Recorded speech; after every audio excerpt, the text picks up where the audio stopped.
नमस्कार, मैं राजनीतिक परिवार में पैदा हुआ। जब मैं छोटा सा था 1980 में प्रियंका और मैं घर में लेई बनाते थे, रात को निकलकर पोस्टर चिपकाते थे। चुनाव समझता हूं, 20 साल से मैं स्वयं चुनाव लड़ रहा हूं।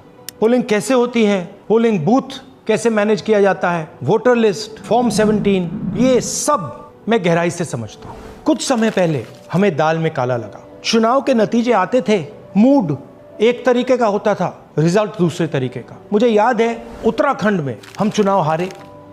बाद में मैंने कैंडिडेट से पूछा कि जहां रोड शो हुआ था वहां जाके देखिए हमें कितने वोट मिले। हजारों लोग आए थे, पोलिंग बूथ में किसी ने वोट नहीं किया।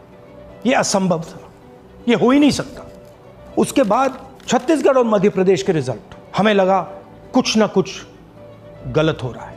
2018 में मध्य प्रदेश में चुनाव होता है, हम जीतते हैं, हमारी सरकार चोरी हुई थी। 2023 में चुनाव होता है, मैंने अपने आंखों से भारत जोड़ो यात्रा में देखा, भयंकर एंटी इनकम्बेंसी, और हमें 65 सीट मिलते हैं। इम्पॉसिबल, हो ही नहीं सकता। और फिर महाराष्ट्र में पहली बार हमें सबूत मिला। विधानसभा और लोकसभा के बीच में जादू से नए वोटर आते हैं, और जहां भी इन नए वोटर्स ने वोट किया वहां वोट बीजेपी को गया। महाराष्ट्र चुनाव के बाद जब हमें डाउट हुआ, हमारे गठबंधन के सारे नेताओं ने प्रेस कॉन्फ्रेंस किए और हमने इलेक्शन कमीशन से कहा कि आप हमें वोटर लिस्ट दीजिए, वीडियो रिकॉर्डिंग दीजिए। इलेक्शन कमीशन ने मना किया, ना उन्होंने हमें वोटर लिस्ट दी और ना उन्होंने वीडियो रिकॉर्डिंग दी। डाउट हुआ, क्यों नहीं दे रहे, क्या कारण है?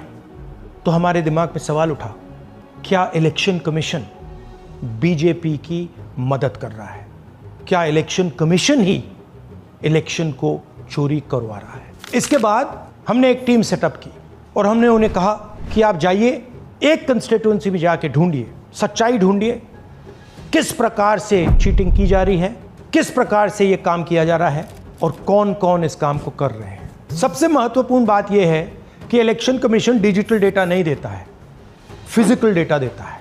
मतलब लाखों कागज में वोटर लिस्ट दे देगा, मगर डिजिटल वोटर लिस्ट किसी को कभी नहीं देता। क्यों नहीं देता? कारण क्या है? कारण है कि अगर डिजिटल डेटा मिल जाए तो इलेक्शन कमीशन की सच्चाई पूरे देश को पता लग जाए। हमने टीम को बताया, मैंडेट दी कि आप जाके चेक कीजिए, आप 5-7 सीटों पे पता लगाइए कि चीटिंग हुई, और अगर हुई तो कैसे हुई। टीम ने हमें एक दिन बताया कि 5-7 सीटों पे काम किया ही नहीं जा सकता। क्यों? मैंने उनसे पूछा क्यों नहीं किया जा सकता। उन्होंने मुझे ये कागज दिखाए। ये जो कागज हैं, ये एक लोकसभा के कागज नहीं है, ये एक विधानसभा के कागज है, और इन कागजों को हमने मैन्युअली सॉर्ट करना पड़ा। और पूरा का पूरा काम जो हुआ है, इसमें 6 महीने लगे हैं, और एक असेंबली सीट में हम ये काम कर पाए हैं। क्यों? क्योंकि डिजिटल डेटा नहीं दिया जाता। अगर इलेक्शन कमीशन ने हमें डिजिटल डेटा दिया होता तो हम ये कार्रवाई पूरे देश में, हर लोकसभा में, हर विधानसभा में 15 मिनट में करके दिखा देते। हमारे पास अनलिमिटेड रिसोर्सेज नहीं है, इसलिए हमने ये रिसर्च सिर्फ एक लोकसभा में, एक विधानसभा सीट में की। मगर मुझ में अब पूरा भरोसा है कि ऐसी 100 से ज्यादा सीटें हैं हिंदुस्तान में। जो यहां हुआ है उन सीटों में भी हुआ है।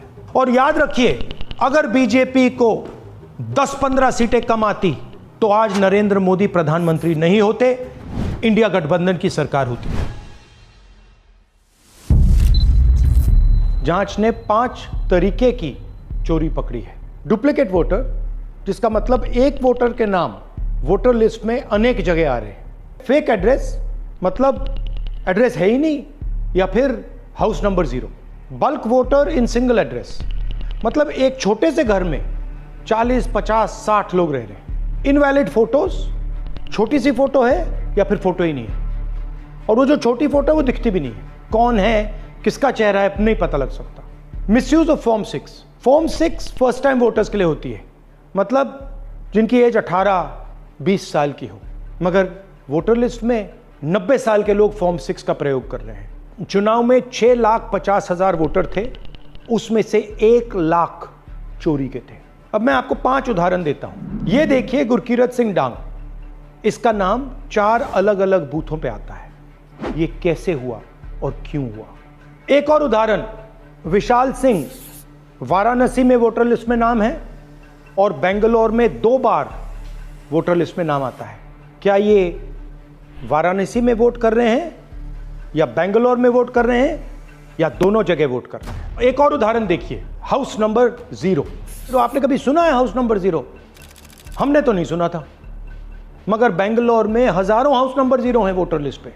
हाउस नंबर 35 की कहानी सुनिए। छोटा सा घर है, ज्यादा से ज्यादा 4 लोग रह सकते हैं, मगर इस 35 में 80 लोग वोटर लिस्ट में रजिस्टर्ड है। ये ERO ने कैसे अप्रूव किया, क्यों अप्रूव किया, पता लगाना है। अच्छा, अब ये देखिए वोटर लिस्ट, इनकी फोटो देखिए, या फोटो है ही नहीं या फिर छोटी छोटी फोटो है जो दिख नहीं सकती। इन वोटर आईडीज पे वोट दिया गया है। अब मैं आपको बताता हूं शकुन रानी की कहानी। फर्स्ट टाइम वोटर बनी है, 70 साल की आयु है। एक बार फॉर्म 6 का प्रयोग किया और उसके कुछ ही महीने बाद दूसरी बार फॉर्म 6 का प्रयोग होता है। 2 बार इनका नाम वोटर लिस्ट में आता है और फर्स्ट टाइम वोटर की लिस्ट में आता है। ये फर्स्ट टाइम वोटर हो ही नहीं सकती। तो क्या शकुन रानी जी ने वोट किया या किसी और ने शकुन रानी जी के लिए वोट किया? ये ही छुपाने के लिए CCTV का डेटा हमें नहीं दिया जा रहा है। और ये शकुन रानी जी अकेली नहीं है, ऐसे हजारों लोग हैं जिन्होंने फॉर्म 6 का प्रयोग करके 2-3 बार वोटर लिस्ट में नाम डाला है। हमने पहले इलेक्शन कमीशन से इलेक्ट्रॉनिक वोटर लिस्ट मांगी थी, CCTV फुटेज मांगी थी। उन्होंने अपना काम नहीं किया, हमें नहीं दिया। फिर हमने अपना इन्वेस्टिगेशन कराया, RTI भरे और हमारे पास डेटा आया। भाई और बहनों, सच्चाई ये है कि हिंदुस्तान में इलेक्शन कमीशन और बीजेपी मिलकर इलेक्शन चोरी कर रहे हैं। ये पूरा का पूरा सबूत ब्लैक एंड व्हाइट में आज हमने आपको दिया है। इलेक्शन कमीशन जानता है कि हमने उनकी चोरी पकड़ ली है, इसीलिए SIR आया है। ये SIR जो है इंस्टीट्यूशनलाइज चोरी है। इलेक्शन कमीशन खुलकर बिना डरे बीजेपी के साथ मिलकर चोरी कर रहा है। और ये जो SIR है, इसका लक्ष्य गरीबों का जो हक है, उनका वोट जो है, उनसे चोरी करने का है। मैं आपको एक और बात बताना चाहता हूं। इस पूरी इन्वेस्टिगेशन में हमने वोटर एडिशन को देखा है, मगर जितना एडिशन होता है शायद उससे ज्यादा डिलीशन होता है, सबट्रैक्शन होता है। तो ये सिर्फ एक मेन तरीका हमने पकड़ा है, दूसरे तरीके पे हमने इन्वेस्टिगेशन की ही नहीं है अभी। मैं इलेक्शन कमीशन और इलेक्शन के ऑफिसर्स को साफ कह रहा हूं, आप जो कर रहे हो गलत कर रहे हो, ये ट्रीजन है, देश के खिलाफ है। ये मत भूलिए, टाइम आएगा हम आपको पकड़ेंगे, बचने वाले नहीं हो। It is critical that we expose voter चोरी।